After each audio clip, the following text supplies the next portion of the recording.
वो अमर नाम दुनिया में कर जाएंगे। लोग प्रार्थना करते हैं इतना तो करना स्वामी जब प्राण तन से निकले, गोविंद नाम मुख हो जब प्राण तन से निकले। मैं कितना भाग्यशाली हूं, नाम जपते जपते मेरा सिर छूटेगा। उन्होंने खंजर हाथ में ले लिया कि भी गर्दन के आर पार करना है, इसने इशारा भी कर दिया, आंखें बंद करके नाम जप में लग गया निश्चिंत होकर के।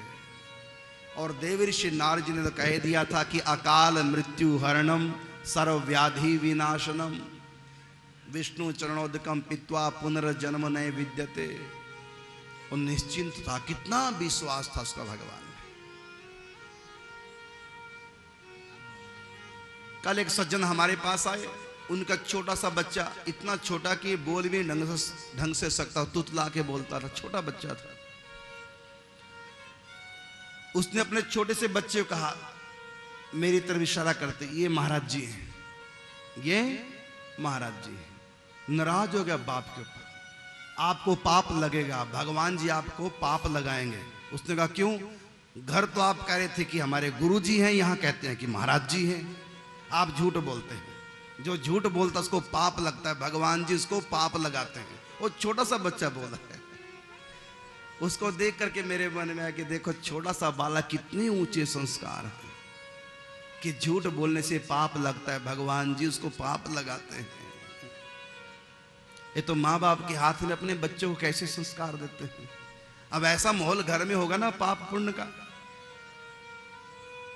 ऐसी बातें वो सुनता होगा घर में, वही बात है उसके ऊपर असर कि आप तो कहते थे हमारे गुरु जी, यहां कहने लगे हमारे महाराज जी, आप झूठ बोलते हैं। तब उसने बताया बेटा गुरु जी को महाराज जी भी कहते हैं। छोटे छोटे बच्चों को सब समझ होती है। तो आंख बंद करके जब बैठा, खंजर चलाने की तैयारी में थे। एक ने जो ही खंजर उठाया तो दूसरे ने इशारा कर दिया, इसको मारना ठीक नहीं है।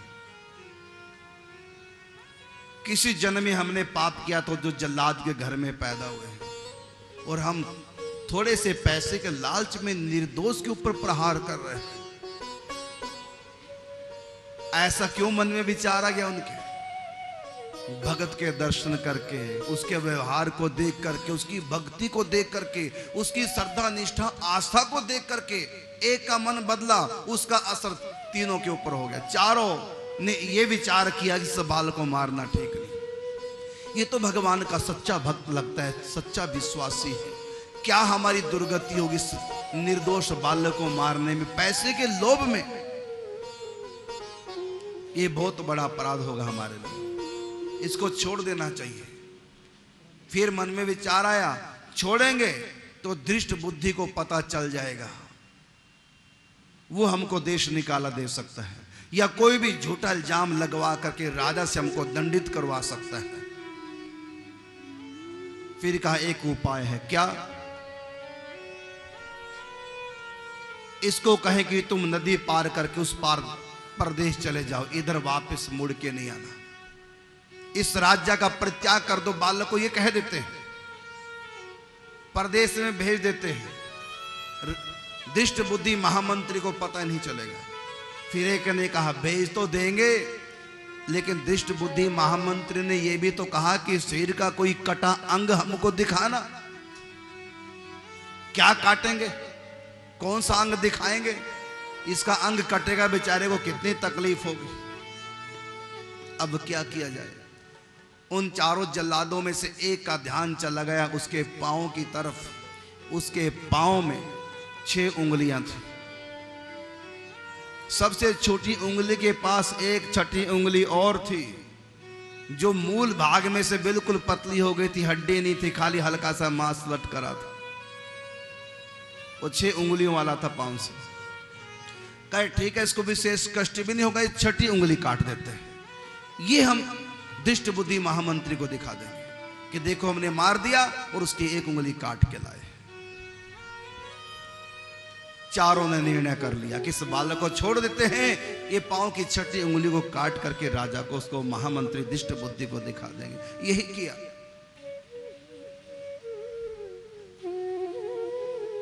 बालक की छठी उंगली काट दी, बालक को पता नहीं चला, खून तो निकला, घाव भी हुआ, और वो बालक कहा कि बेटा हमने तुमको छोड़ दिया है,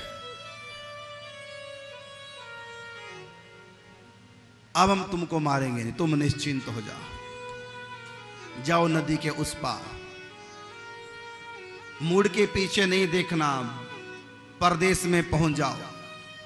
पूरी बात बता दी। ये चारों जल्लाद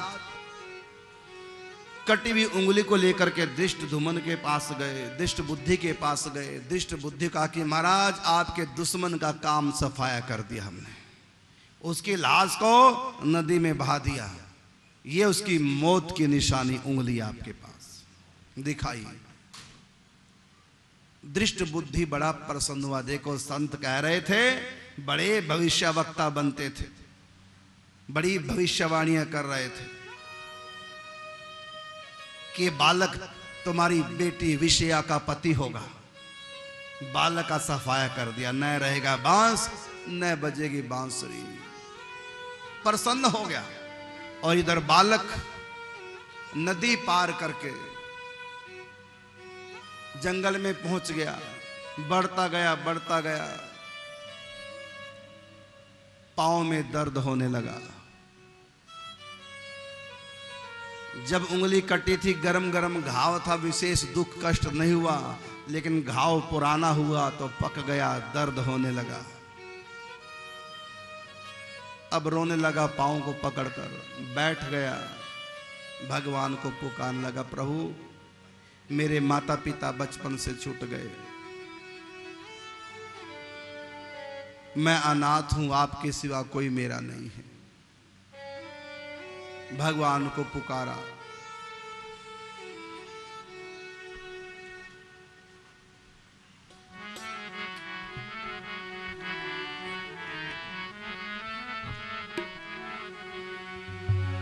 करुणा सागर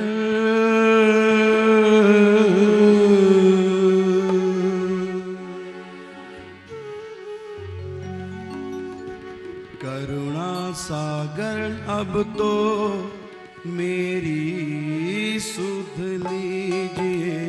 करुणा सागर अब तो मेरी सुध लीजिए। करुणा सागर अब तो मेरी सुध लीजिए। करुणा सागर अब तो मेरी सुध लीजिए। मैं अनाथ हूँ, मात पिता बिन मेरी रक्षा कीजिए। हे करुणा सागर,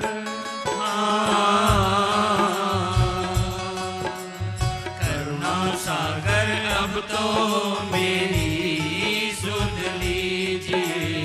करुणा सागर अब तो मेरी सुध लीजिए। मैं अनाथ हूँ, मात पिता बिन मेरी रक्षा कीजिए। हे करुणा सागर,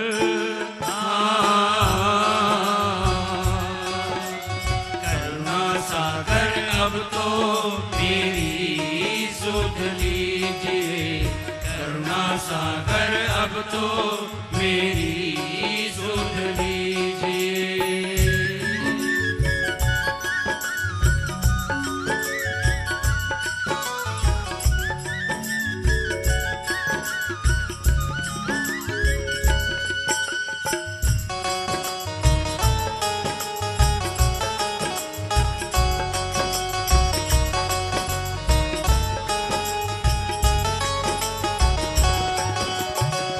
झूठी दुनिया में मेरा कोई नहीं सहारा।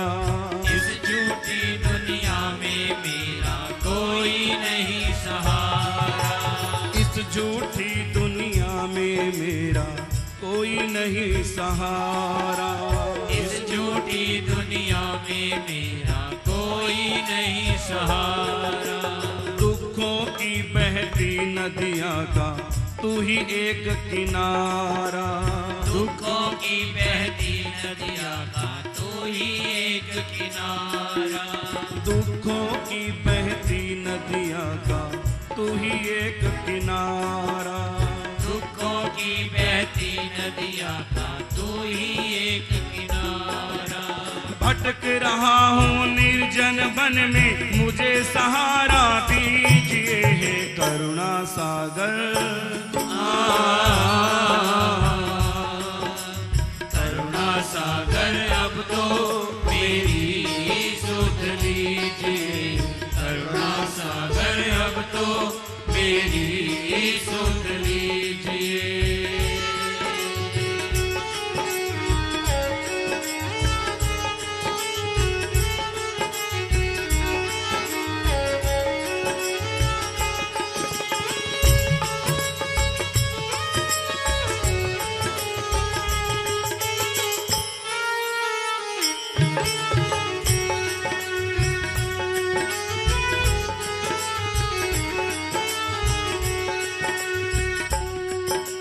सच्चे मात पिता तुम मेरे, तुम ही पालनहारे।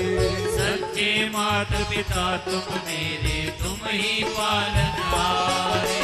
सच्चे मात पिता तुम मेरे, तुम ही पालनहारे। सच्चे मात पिता तुम मेरे, तुम ही पालनहारे। एक बार तो दर्शन दे दो मेरे प्रीतम प्यारे। एक बार तो दर्शन दे दो मेरे प्रीतम प्यारे। एक बार तो दर्शन दे दो मेरे प्रीतम प्यारे। एक बार तो दर्शन दे दो मेरे प्रीतम प्यारे। दर्द सहा ना जाए अब तो इस बालक पर रीझिए हे करुणा सागर। करुणा सागर अब तो मेरी सुध लीजिए। करुणा सागर अब तो मेरी सुध लीजिए। मैं अनाथ हूँ मात पिता बिन, मेरी रक्षा कीजिए हे करुणा सागर। करुणा सागर अब तो मेरी सुध लीजिए। करुणा सागर अब तो मेरी सुध लीजिए। दर्द सहा ना जाए अब तो इस बालक पर रीझिए हे करुणा सागर।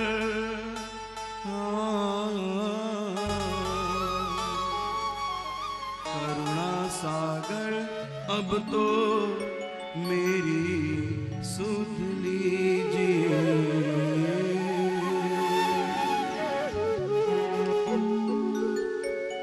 बालक वन में अकेला रो रो करके प्रभु से प्रार्थना कर रहा था। उस समय प्रभु ने खेल किया।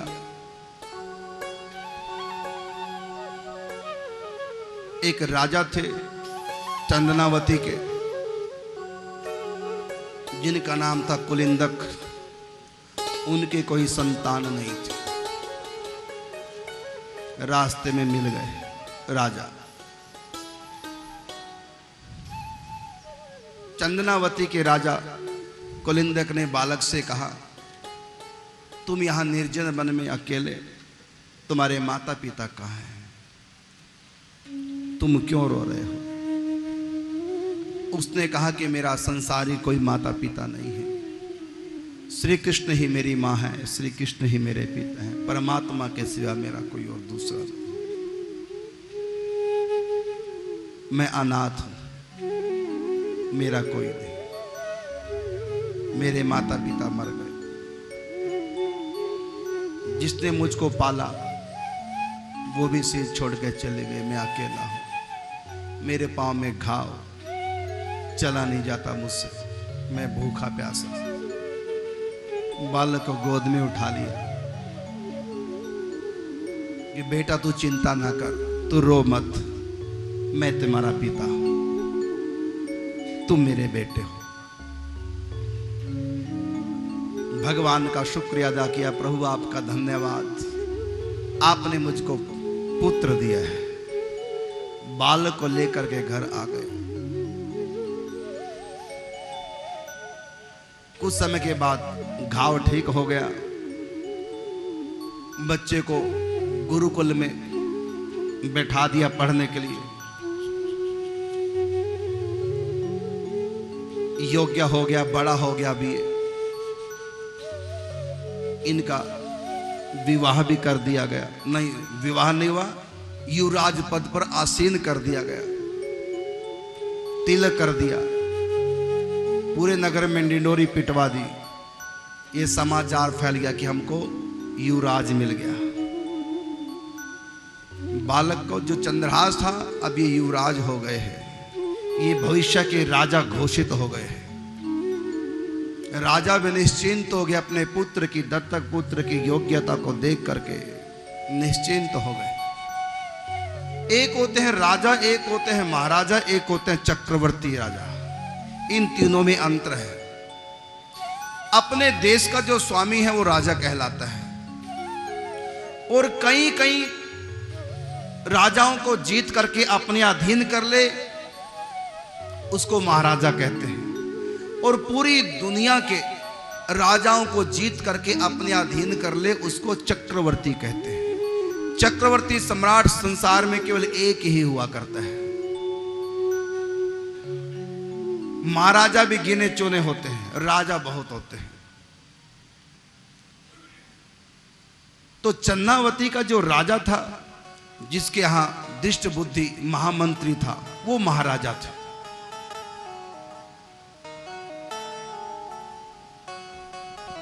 और ये चंद्रहास जिसके यहां पले बड़े हुए युवराज घोषित कर दिए गए, ये महाराजा नहीं थे, राजा था। राजा महाराजा को टैक्स देते हैं, और महाराजा चक्रवर्ती राजा को टैक्स देते हैं। जब इसको युवराज पद पर बैठा दिया गया, घोषणा हो गई, और राजा ने सब खजाना इसके हवाले कर दिया। अब लेन देन सब कुछ तुम संभालो, तुम युवराज बन गए हो, भविष्य के राजा हो। फिर बाद में तुमको मैं राज्य सिंहासन देकर के वन में तपस्या करने जाऊंगा। अब ये युवराज पद पर आसीन हुए। धार्मिक थे, देवऋषि नारद जी के शिष्य थे, पूर्व जन्म के संस्कार थे। इन्होंने क्या किया, जो महाराजा को टैक्स देना था वो टैक्स दिया नहीं। उस पैसे से बहुत बड़ा यज्ञ अनुष्ठान किया, संतों को बुलाया, कथा सत्संग प्रवचन यज्ञ भंडारे होने लगे कि अब की बार महाराजा को टैक्स नहीं दिया जाएगा। उस टैक्स से, उस कर से यह अनुष्ठान किया जाएगा धार्मिक। जब महाराजा के पास, कुंतलपुर नरेश के पास जब कर नहीं पहुंचा चन्नावती राज्य की तरफ से, तो राजा ने अपने महामंत्री दृष्ट बुद्धि को बुलाया कि चन्नावती से अब की बार कर नहीं आया, टैक्स नहीं आया, कहीं राज्य में अकाल तो नहीं पड़ा, अब की बार फसल ढंग से हुई कि नहीं हुई। अगर अकाल पड़ा हो तो राजा का, महाराजा का फर्ज है, किसी राजा के यहां अकाल पड़ा हो तो खजाने कुछ सहायता करे। अगर महाराजा के यहां अकाल पड़ा हो तो चक्रवर्ती सम्राट का फर्ज बनता कि महाराजाओं को धन से सहयोग करे। तो अब की बार कर नहीं आया है चंदनावती से, लगता है अकाल पड़ा है, भूखमरी फैली है, या अतिवृष्टि हुई होगी या अनावृष्टि हुई होगी, कोई तो कारण होगा। जरा जाओ देखो कर क्यों नहीं आया, टैक्स क्यों नहीं आया है। तो दृष्ट बुद्धि महामंत्री को भेजा। कुंतलपुर से चले हैं घोड़े पे सवार महामंत्री दृष्ट बुद्धि। जब पहुंचे चन्नावती महल में, स्वागत किया गया। अब लगा पता कि ये युवराज हैं, युवराज पद इनको दे दिया गया। इनको तो यहां कोई संतान थी नहीं, युवराज किसको बनाया। एक कोई अनाथ बच्चा जिसको युवराज बनाया, पता चला ये बालक है कौन। जब देखा समझ गए ये तो चंद्रहास लगता है हमको। पहले बालक था, बड़ा हो गया, सकल सूरत कुछ बदल जाती लेकिन कुछ वो भी वही रहती है। ये तो चंद्रहास जैसा लग रहा है, लेकिन उसको तो मार दिया था जल्लादों ने। ये तो नहीं कि इसकी एक उंगली काट के छोड़ दिया गया। देखते हैं, जब देखा तो पता चल गया उंगली के पास जो घाव था उसकी निशानी काली काली सी गड्ढा सा थोड़ा पता चल गया। जो भविष्यवाणी हुई थी कि मेरी बेटी विषया का ये पति होगा, ये तो वही लग रहा है। संतों की बात सत्य होगी, लेकिन कुछ भी हो मैं भी भाग्य की रेखा को मिटा के दिखाऊंगा। विनाश काले विपरीत बुद्धि। अब तो चमत्कार देखकर इसको समझ आना चाहिए था। मन में विचार आया कि ये दासी पुत्र जिसके बाप का खानदान का भी नहीं पता, इसको मैं अपना जमाई कैसे बना सकता हूं। अगर मुझको ना पता होता कि ये दासी पुत्र है फिर तो कोई बात नहीं, अनजाने में मक्खी खाई जाए तो खाई जाए, लेकिन जानबूझ के आंखों देखी तो कोई मक्खी नहीं खा सकता।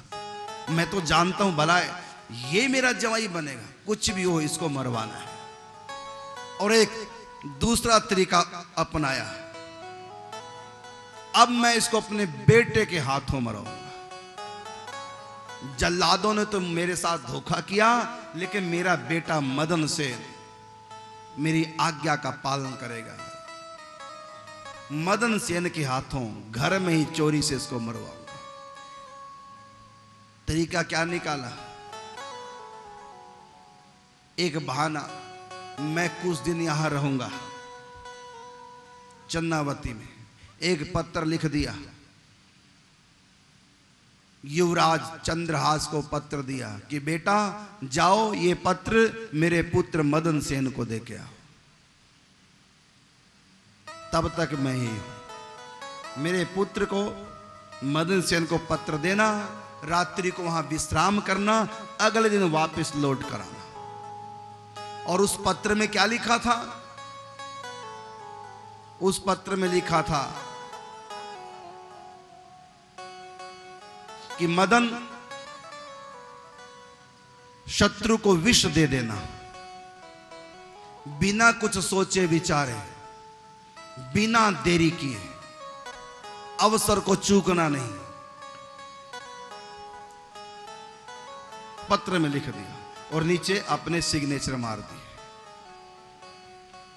तुम्हारा पिता दृष्ट बुद्धि। पत्र को दे दिया चंद्रहास को कि जाओ बेटा जल्दी से ये पत्र मदन सेन को दे।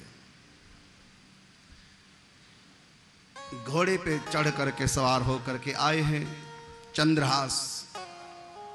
चन्नावती से कुंतलपुर के लिए चले। नगरी में प्रवेश करने से पहले कि थोड़ा विश्राम कर लेते हैं, जल पान करके कुएं पे फिर आराम से फ्रेश होके जाएंगे।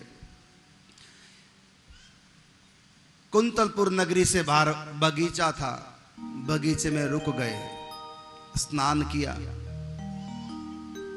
जलपान किया, वृक्ष की छाया में लेट गए। घोड़ा एक किनारे बांध दिया पेड़ से। दोपहर का समय, गहरी नींद में आगोश में खो गए। इधर दिष्ट बुद्धि की बेटी विषया अपनी सखियों को लेकर के बगीचे में आई घूमने के लिए। बगीचे की शोभा देखते देखते प्रभु का संयोग, जैसी हो भवतभ्यता तैसी मिले सहाय, आप न आवे ताही पे ताही तहां ले जाए, होने को कोई बदल नहीं सकता।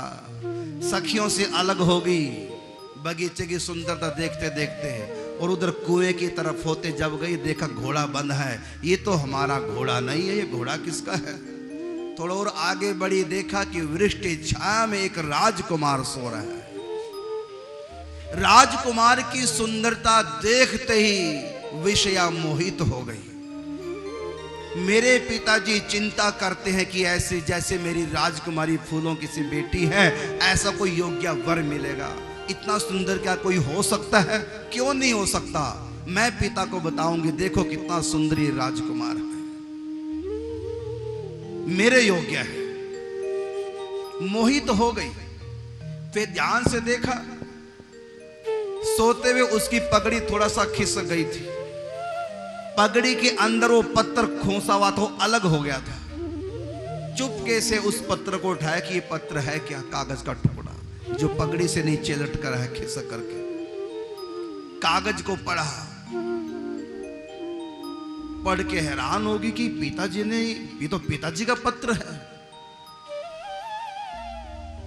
और पिताजी तो इस समय गए हैं चन्नावती, लगता कि चन्नावती का राजकुमार है। बहुत बढ़िया। लेकिन पत्र में लिखा क्या है? मेरे भाई के लिए पत्र है कि मदन, शत्रु को विष दे देना, बिना सोचे विचारे, बिना कुछ देरी लगाए। ये पिताजी ने क्या लिखा? इतने सुंदर राजकुमार को विष देने के लिए क्यों लिखा है? अरे विष देने के लिए नहीं कहा होगा, वो पिताजी खुशी के मारे भूल गए, विष या होगा, या लिखना भूल गए। भला इसको विष क्यों देंगे? उसी समय उसने एक पत्ता तोड़ करके उसकी डंडी से काजल आंख से लिया और या बना दिया। संयोग की बात, विष के बाद थोड़ी सी जगह बची थी लिखने के लिए या, तो विष का बना दिया विषया। अब इसमें शत्रु क्यों पिताजी ने लिखा? ये पिताजी का शत्रु कैसे हो जाएगा? शत्रु और लिखा है, इसका मतलब ये है मदन नाम है कामदेव का, और इनके भाई का नाम भी मदन था, कि मदन नाम है कामदेव का। और 33 कोटि देवताओं में सबसे सुंदर कोई देवता है, वो है कामदेव। इंद्र से भी अधिक सुंदर है, कामदेव से सुंदर कोई देवता नहीं। तो मदन का अर्थ होता है कामदेव, अर्थात ये सुंदर बहुत है, इसलिए इसका नाम सुंदर कर दिया, मदन कर दिया। और शत्रु इसलिए लिखा है मदन शत्रु, अर्थात मदन का शत्रु, कामदेव का शत्रु, अर्थात कामदेव से भी सुंदर, ये अर्थ इसका निकला। मदन शत्रु का अर्थ है कि मदन के अर्थात कामदेव की सुंदरता को भी परास्त कर देने वाला, और सचमुच में है भी मदन शत्रु इतना सुंदर, कामदेव से भी अधिक सुंदर। इसने अपनी सुंदरता से कामदेव को भी लज्जित कर दिया, कामदेव को भी हरा दिया सुंदरता में। तो ये कामदेव का शत्रु तो हो ही गया। तो पिताजी ने तो मदन शत्रु का अर्थ इसकी प्रशंसा लिखी है कि इतना सुंदर है, इसको तुम विषया दे देना, बिना देरी लगाए, बिना कुछ सोचे विचारे। खुशी के मारे पिताजी ऊट पटांग कुछ से कुछ लिख दिया। हुआ क्या कि मदन और शत्रु के बीच में जगह बची थी, ऊपर वाला डंडा काजल से लेकर एक कर दिया। मदन और शत्रु दोनों का एक हो गया, अर्थात अतिशय सुंदर। मदन शत्रु का अर्थ हो गया अतिशय सुंदर, कामदेव की सुंदरता को भी परास्त कर देने वाली सुंदरता, मदन शत्रु। इसका अर्थ हो गया अतिशय सुंदर, इसको विषया दे देना। ये तो मेरे बारे में पिताजी ने लिखा, मेरा विवाह इससे मेरे भाई कराएंगे। लेकिन बिना सोचे विचारे, बिना कुछ देर लगाए, अच्छा समझ गई, इसका मतलब ये हुआ और भी कोई लड़की वाले इसको पसंद कर लिया होगा, कोई ना कोई इसकी सगाई करने वाला आया होगा। पिताजी ने किसी भी बहाने से इसको इधर भेज दिया, कोई और अपनी बेटी के संग इसकी सगाई करे, उससे पहले मदन शत्रु तुम मदन इसको शादी कर दो, ये अर्थ उसने लगाया। तो मदन शत्रु को कर दिया अतिशय सुंदर, ये भाई के लिए पत्र है। फिर लिख करके बना करके और लपेट करके फिर पगड़ी में खोस दिया और चुपचाप दबे पांव वहां से निकल गई, सखियों को लेकर घर आ गई। इधर ये जगते हैं, उसके बाद पहुंचते हैं महल में। पत्र को दिया मदन सेन को, विषया के भाई को, पत्र को पढ़ा। जब मदन ने जब देखा चंद्रहास को, अभी पत्र पढ़ा नहीं था, चंद्रहास को देखते ही मन में विचार करने लगा कि मेरे पिताजी चिंता करते थे कि जितनी सुंदर हमारी लाडलिया, क्या इतना सुंदर कोई लड़का मिलेगा? देखो राजकुमार कितना सुंदर, अगर इसका विवाह नहीं हुआ तो हमारी बहन के लिए योग्य वर है, बिल्कुल मैचिंग जोड़ी मिल रही है। और जब पत्र पढ़ा तो और प्रसन्न, अरे वही मेरे मन की हो गई। पिताजी ने इसको पसंद कर लिया और विवाह के लिए यहां भेज दिया, और वही अर्थ लगाया जो विषया ने लगाया था। अपनी बहन को बुलाया कि तू जल्दी से दुल्हन के रूप में सज जा, जल्दी करो, देरी का काम नहीं। पिताजी की आज्ञा, इसके पीछे कोई राज है जो पिताजी ने कहा सोचे विचारे बिना, और जितनी जल्दी हो सके इसको विषया दे दो। तुरंत पंडित जी को बुलाया, विवाह कर दिया, फेरे हो गए, सब काम उसी दिन हो गया। इधर मन में विचार कर रहे दुष्ट बुद्धि, अब तो मेरा दुश्मन मर गया होगा, अब चलता हूं। और जो ही ये पहुंचे हैं कुंतलपुर में, देखा कि महल सजा हुआ है, बंधनवारे, पताका तोरण, जगह जगह कलश स्थापित किए हुए हैं, कदली रोपे हैं। ये क्या राज है? फिर जब महल में गए भीतर, देखा दूल्हा दुल्हन दोनों बैठे हुए थे, चंद्रहास और विषया दोनों एक आसन पर विराजमान बैठे थे। दोनों खड़े हुए, दृष्ट बुद्धि को प्रणाम किया। दृष्ट बुद्धि ने जब देखा, आशीर्वाद तो देना पड़ गया, लेकिन भीतर तो तन बदन में आग लग गई। उस समय आशीर्वाद के भीतर कमरे में गए, मदन सेन को बुलाया, मदन सेन ये तुमने क्या किया? क्या पिताजी जो आपने कहा था सो मैंने किया। आपने पत्र में तो ये लिखा था कि इनको विषया दे दो, तो मैं से कैसे देता? विधि विधान से देता। पत्र लाओ। पत्र लाया, पढ़ा। उसको ये नहीं पता चला कि मेरी बेटी की चाल थी, बल्कि हुआ कि मैंने गलती से लिख दिया, मुझसे गलती से या लिखा गया, विष्टि जगह विषय मुझसे गलती हो गई। पत्र को फाड़ के फेंक दिया।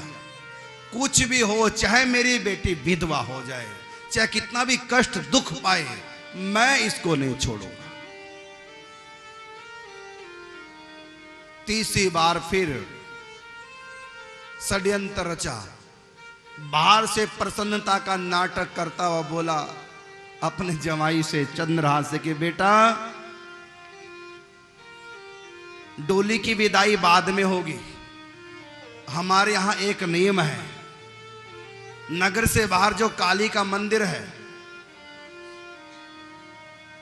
दुल्हा थाली में भेंट लेकर के नारियल की काली माता को अर्पण करने जाता और अकेला जाता है।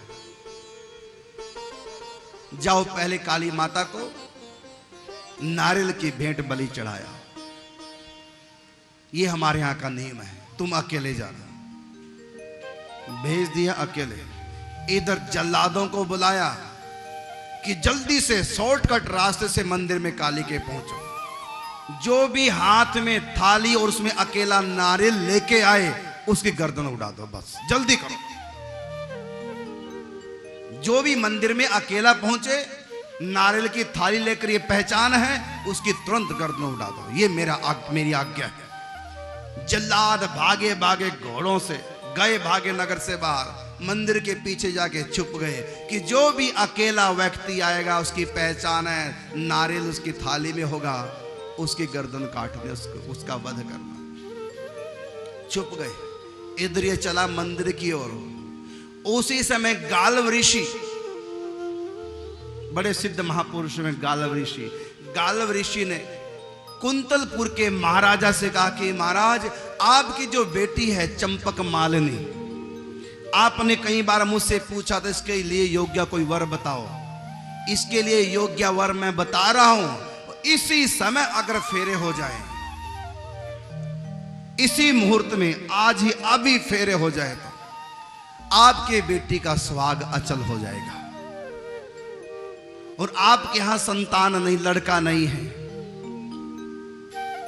वही जमाई जिस इसी घड़ी में जिसके साथ विवाह होगा वही आपके राज्य का मालिक होगा, उत्तराधिकारी होगा। कौन है तो बताया, चंद्रहास का नाम लिया कि चंद्रहास से अपनी बेटी का विवाह कर दो, चंपक मालिनी का, इसी मुहूर्त में अभी करो। कहां है वो? कहते काली के मंदिर की तरफ जा रहा है। गालव ऋषि ने कहा तो अभी बुला लिया। मदन सेन को, दुष्ट बुद्धि के पुत्र मदन सेन को राजा ने बुलाया, जल्दी से जाओ घोड़े पर चढ़कर चंद्रहास को हमारे पास भेजो। गालव ऋषि ने कहा कि वो पूजन करने गए हैं। कहा पूजन मदन सेन तुम कर देना, जाके जाओ। घोड़े पे चढ़ करके दौड़ाया घोड़ा, मंदिर तक भी पहुंचे नहीं थे चंद्रहास, वो पैदल थे, रास्ते में थे। चंद्रहास से कहा कि अभी अभी महाराज ने आपको याद किया है कि मैं तो पूजन करने जा रहा था, इसकी चिंता मत करो, आपके नाम का पूजन मैं कर देता हूं। चंद्रहास को लौटा दिया। मदन सेन हाथ में थाली नारियल लेकर के मंदिर में गए। जो ही मंदिर में प्रवेश किया, वो जल्लाद तो पहले से छुपे थे, देख लिया कि राजा महामंत्री ने जो कहा था, जो अकेला आए हाथ में थाली अकेला नारियल उसके ऊपर उसकी गर्दन काट देना। उन्होंने आव देखा ना ताव देखा, जो ही मंदिर में प्रवेश किया खंजर चला दिया और गर्दन कट करके गिरी, वध हो गया मदन सेन। इधर गालव ऋषि ने चंपक मालिनी के साथ दूसरा विवाह रच डाला, चंद्रहास के साथ। दो दो विवाह हो गए। सुबह के समय नई नवेली पत्नी को लेकर के काली के मंदिर जाने को तैयार हो गए, लेकिन वहां देखा काली के मंदिर जब गए तो वहां हल्ला हो गया। मदन सेन मारा गया, मदन सेन को किसने मार दिया, गर्दन कटी अलग धड़ अलग।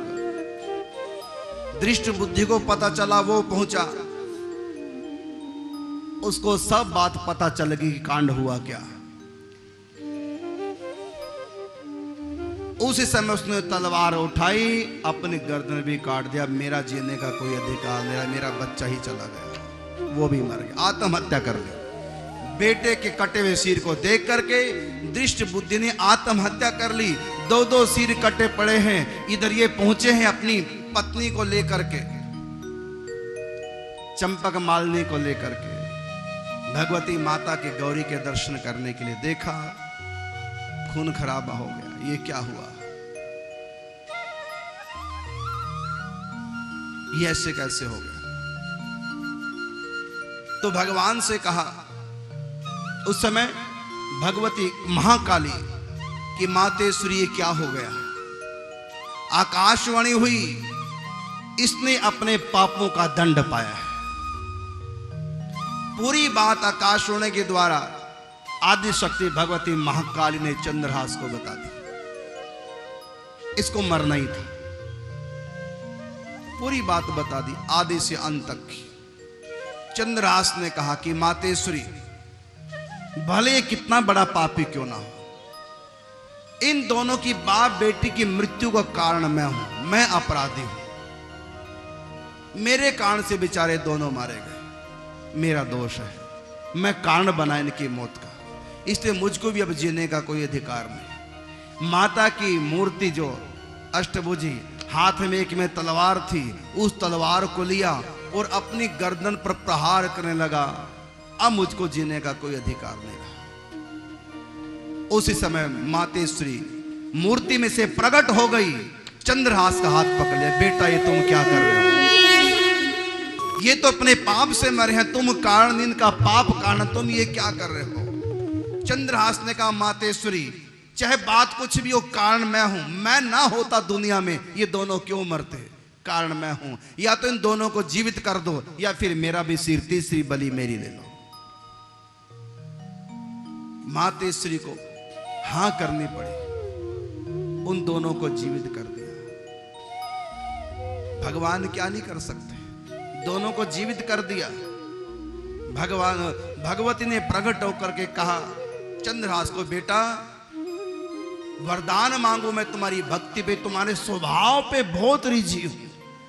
अपने हत्यारों के प्रति भी जो इतनी करुणा रखते हैं, अपने हत्यारों के प्रति भी जो इतना सद्भावना रखते हैं, ऐसे भक्तों के तो अधीन में हो ही जाते हो। तुम्हारे जैसा स्वभाव हर व्यक्ति का नहीं होता। वरदान मांगो। का माता मैं यही वरदान मांगता हूं, एक तो श्री कृष्ण की भक्ति जो मैं करता हूं, दिन रात मेरी भक्ति बढ़ती रहे, कृष्ण भक्ति का वरदान दो। और दूसरा वरदान ये दो, इन दोनों के मन में मेरे प्रति जो नफरत है वो समाप्त हो जाए, मुझसे प्यार करें। ये होता है भक्तों का स्वभाव। मेरी माता, सच्चे भक्तों का यही स्वभाव होता है। अपने दुश्मनों को भी प्यार चाहते हैं, अपने दुश्मनों का भी कभी बुरा सोच नहीं सकते। इसलिए कहा अद्वेष्टा सर्वभूतानां मैत्री करुण एवच। जो मेरे सच्चे भक्त होते हैं वो कभी किसी से द्वेष नहीं करते। 3 बार जानलेवा आक्रमण किया। मातेश्वरी ने पूरा इतिहास बता दिया कि तुम्हारे ऊपर इन्होंने कई बार जानलेवा आक्रमण किया, इसलिए इनको इनकी दुर्गति हुई है। ये जानकर भी कि ये मेरे हत्यारे हैं, मेरी हत्या करना चाहते हैं, ये जानकर भी मातेश्वरी से बोले मेरे प्रति इनकी जो नफरत समाप्त हो जाए, प्यार करें। मातेश्वरी को प्रसन्न होकर वरदान देना पड़ा। दोनों के हृदय में प्यार जगा। उस समय भगवती मातेश्वरी अंतर्ध्यान हुई। इन्होंने अपने ससुर को प्रणाम किया और ससुर ने प्रणाम करने नहीं दिया, उससे पहले स्वयं चरणों में गिर के बेटा हमको क्षमा कर दो।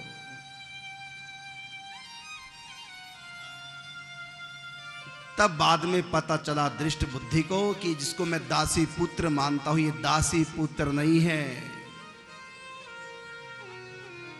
ये अमुक देश के राजा के राजकुमार हैं जो युद्ध में मारे गए थे। इनकी माता पति के साथ सती हुई, फिर क्या किया, मेल हो गया। कुंतलपुर, चन्नावती नगरी, दोनों राजा और महाराजा मिल करके उस व्यक्ति पे अटैक किया जिन्होंने उसके पिता को मारा था। वो भी राजधानी छुड़ा ली। अब ये चंद्रहास 3 राजधानियों के मालिक हो गए, अपने पिता की राजधानी के मालिक भी बन गए। जिसने गोद में लिया था चंदनावती के मालिक भी बन गए, और जिसकी बेटी से विवाह हुआ मधु चंपक मालिनी से, उनके कोई बेटा नहीं था, उस नगरी के भी मालिक हो गए। अब दुष्ट बुद्धि क्यों विरोध करेगा अपने जवाई का? उसका जवाई राजा बनने जा रहा है, उसकी बेटी राजरानी बनने जा रही है। 2 विवाह हो गए। होनी तो हो के रहे, अनहोनी ना हो, जाको राखे साया मार सके ना को, जाको राखे साया मार सके ना को। होनी तो हो के रहे, अनहोनी ना हो, जाको राखे साया मार सके ना को, जाको राखे साया मार सके ना को।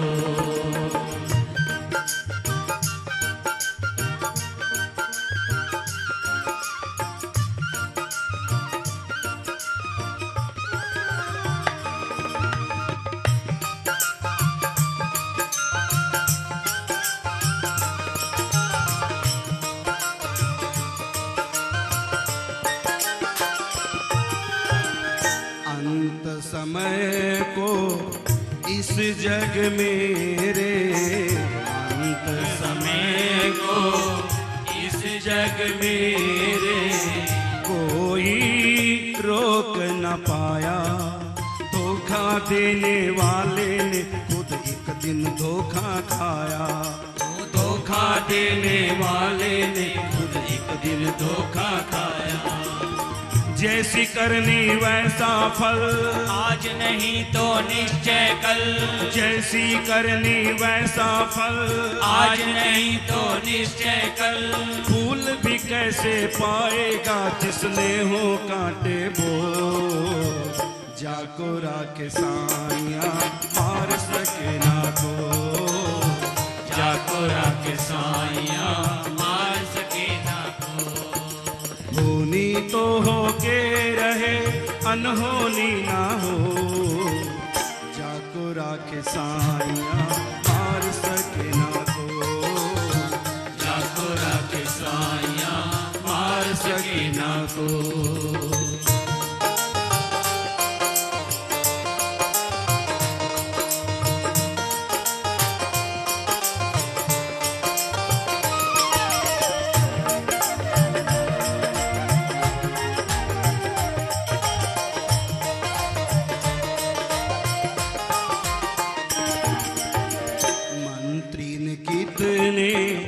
जुल्म किए रे मंत्री ने, कितने जुल्म किए रे। लेकिन तुमने देखा दुनिया वाले मिटा सके ना भाग्य की एक भी रेखा। दुनिया वाले मिटा सके ना भाग्य की एक भी रेखा। विषया का जहाँ विवाह लिखा वहीं करा के दिखा दिया। विषया का जहाँ विवाह लिखा वहीं करा के दिखा दिया। धर्म की नैया पार लगे और पाप की नाव डबो। जाको राखे साइया मार सके ना को, जाको राखे साइया मार सके ना को। होनी तो हो के रहे अनहोनी ना हो। जाको राखे साइया मार सके ना को, जाको राखे साइया मार सके ना को। जाको राखे साइया मार सके ना को, जाको राखे साइया मार सके ना को।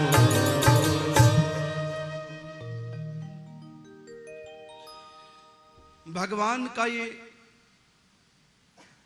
प्रभाव है, भगवान के नाम का, भगवान की भक्ति का एक प्रभाव है कि भगत के ऊपर कोई कष्ट आ नहीं सकता। अगर आ जाए वो टिक नहीं सकता, चला जाएगा। जैसे तूफान ऊपर ऊपर से आया निकल गया, नीचे कुछ नहीं बिगड़ा। जैसे बाहर भले कितनी भी गर्मी पड़ रही हो, आप सब लोग एसी हाल में बैठे हुए हैं, अंदर गर्मी कुछ नहीं करेगी। बाहर है गर्मी, अंदर एसी चला हुआ है। इसी प्रकार से जो भगवान की भक्ति करते हैं, भगवान की छत्र छाया में जो रहते हैं, ये भगवान का प्रभाव है कि दुख उनका कुछ नहीं बिगाड़ सकता। कहा ना कि रग रग में मेरा श्याम इस कदर बस गया, दुख भी दुखी हो गया, मैं कहां फंस गया। तुझसे ना सुलझे तेरे उलझे हुए धंधे, भगवान के इंसाफ पर तू छोड़ दे बंदे, वो खुद ही तेरी मुश्किलें आसान करेगा। जो तू ना कर सका उसे भगवान करेगा। जो तेरे सहारे रहते हैं, जो तेरे सहारे रहते हैं, हर बात निराली है उनकी, हर रोज दशहरा है उनका, हर रात दिवाली है उनकी। जो तेरे सहारे। आओ अब दूसरी कथा में प्रवेश करते हैं। दूसरी कथा है एक वैश्या की और एक वैश्या पे आसक्त दीवाने की। इस कथा से यह शिक्षा मिलती है कि व्यक्ति कितना भी बड़ा पापी क्यों ना हो, अगर वो पापों को त्याग करके भगवान की शरण ग्रहण कर ले, भगवान उसको अंगीकार कर लेते हैं, चाहे वो पूर्व में कितना बड़ा पापी क्यों ना हो। और इसका प्रमाण है गीता, प्रमाण है रामायण। वैश्य थी और ये चिंतामणि था वैश्य का नाम, और उस चिंतामणि वैश्य पे जो आसक्त हो गया था वो बिल्लू मंगल जी थे, जिनकी अपनी पत्नी थी। वृद्ध घर में माता पिता थे, अपनी पत्नी और माता पिता को त्याग दिया, उन्होंने विरोध किया, जब आसक्त हो गया था उससे। लेकिन कैसे भगवान ने अपनाया, एक सिद्धांत है ये। भगवान ने गीता में कहा, अपि चेत सुदूराचारो भजते माम अनन्य भाग साधु रेव स मंतव्य। भगवान कहते हैं कोई कितना भी दुराचारी क्यों ना हो, कितना भी अनाचारी पापाचारी क्यों ना हो, यहां तक कहा कि कोटि विप्र वध लाग्यहु जाहि, चाहे करोड़ों करोड़ों ब्राह्मणों की हत्या क्यों ना कोई कर चुका, इतना बड़ा पापी, कोटि विप्र वध लाग्यहु जाहि, वो आयहु शरण तजहु नहीं ताहि। अगर वो मेरी शरण में आ जाए, मैं उसका प्रत्याग नहीं करता, मैं उसके पूर्व के जीवन को नहीं देखता, मैं देखता हूं कि अब ये अच्छा हो गया है, अब ये सुधर गया है, पहले कैसा था इससे कोई मतलब भगवान का नहीं रहा, अब ये कैसा है। वर्तमान को भगवान देखते हैं। यहां तक कहा भगवान ने रामायण में, गोस्वामी तुलसीदास जी लिखते हैं, भगवान कहते हैं सन्मुख हो ही जीव मोहे जब ही, जो ही कोई जीव मेरे सन्मुख आता, मेरी शरण में आता है, जन्म कोटि अघ नाशहु तब ही। अघ का मतलब पाप, एक जन्म के नहीं, करोड़ों करोड़ों जन्मों के पापों का मैं खात्मा कर देता हूं, चाहो कितना बड़ा पापी क्यों ना, अगर कोई मेरा होना चाहता है। गीता में भगवान ने कहा, अपि चेत सुदूराचारो भजते माम अनन्य भाग साधु रेव स मंतव्य। मैं उसको साधु ही मानता हूं। क्षिप्रम भवति धर्मात्मा, वो धर्मात्मा हो जाता है, शाश्वत शांति निगच्छति, शाश्वत शांति को प्राप्त हो जाता है। कौन ते प्रति जान ही नामे भक्त प्रणशति। हे कुंती पुत्र अर्जुन, जो मेरी शरण में आ जाता, जो मेरा भक्त बन जाता है, वो चाहे कितना बड़ा पापी क्यों ना हो, उसकी दुर्गति नहीं होती। कितना बड़ा भगवान धैर्य बना रहे हैं साधक को, जीव को।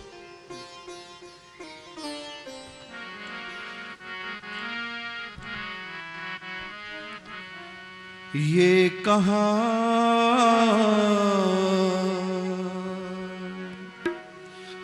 कहा राम ने, तू आ मेरे सामने,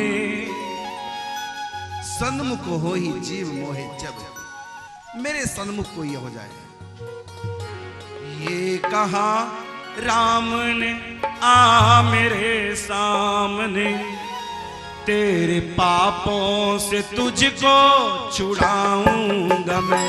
ये कहा राम ने, आ मेरे सामने, तेरे पापों से तुझको छुड़ाऊंगा मैं। माफ करके, माफ करके तुझे साफ कर दूंगा मैं, प्यार से दिल में अपने बसाऊंगा मैं। माफ करके तुझे साफ कर दूंगा मैं, प्यार से दिल में अपने बसाऊंगा मैं। ये कहा राम ने, आ मेरे सामने, तेरे पापों को तुझसे छुड़ाऊंगा मैं। ये कहा राम ने, आ मेरे सामने, तेरे पापों से तुझको छुड़ाऊंगा मैं।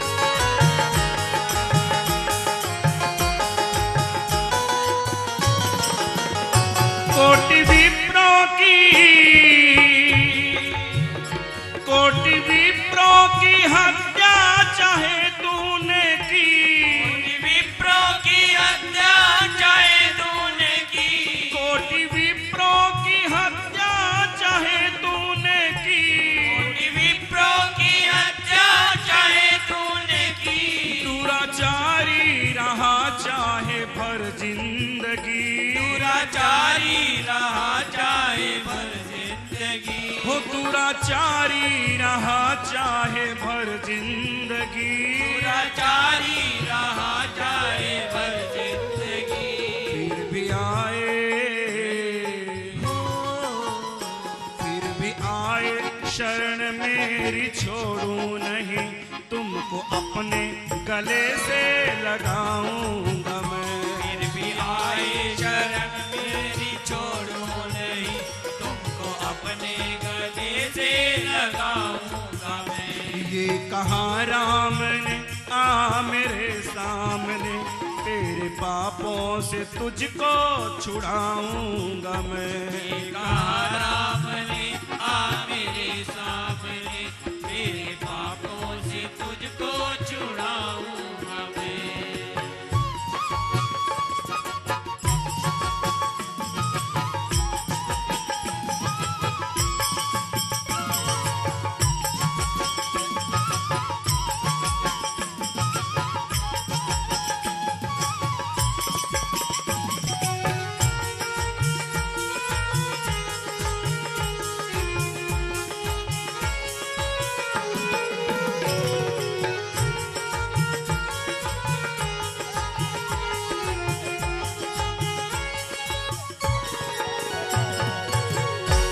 कोटि जन्मों का पापी भी क्यों ना हो तू, कोटि जन्मों का पापी भी क्यों ना हो तू, कोटि जन्मों का पापी भी क्यों ना हो तू, कोटि जन्मों का पापी भी क्यों ना हो तू, नख सिख से सना पाप की जड़ से तू, नखशिख से सना पाप की जड़ से तू, सच्चे दिल से पुकारेगा मुझको यदि, प्रेम के जल से तुमको नहलाऊंगा मैं। सच्चे दिल से पुकारेगा मुझको यदि, प्रेम के जल से तुझको नहलाऊंगा मैं। ये कहा राम ने आ मेरे सामने, तेरे पापों से तुझको छुड़ाऊंगा मैं। कहा राम ने आ मेरे सामने, तेरे पापों से तुझको छुड़ाऊंगा मैं।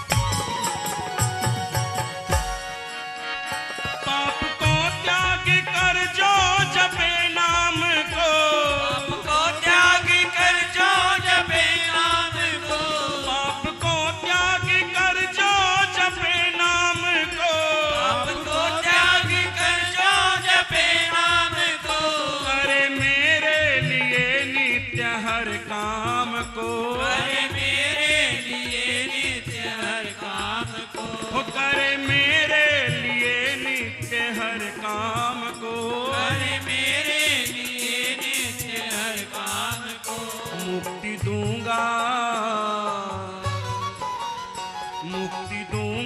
मैं पहले के अपराध से, पार नैया किनारे लगाऊंगा मैं पहले के अपराध से, पार नैया किनारे लगाऊंगा मैं। माफ करके तुझे साफ कर दूंगा मैं, प्यार से दिल में अपने बसाऊंगा मैं।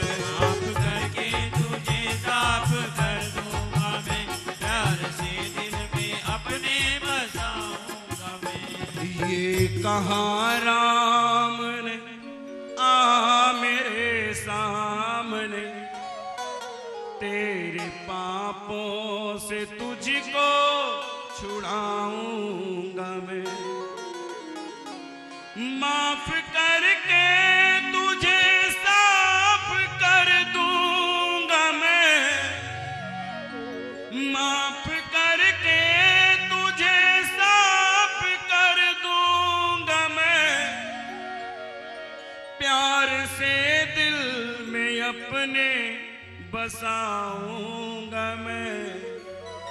ये कहा राम ने आ मेरे सामने, तेरे पापों से तुझको छुड़ाऊंगा मैं, पार नैया किनारे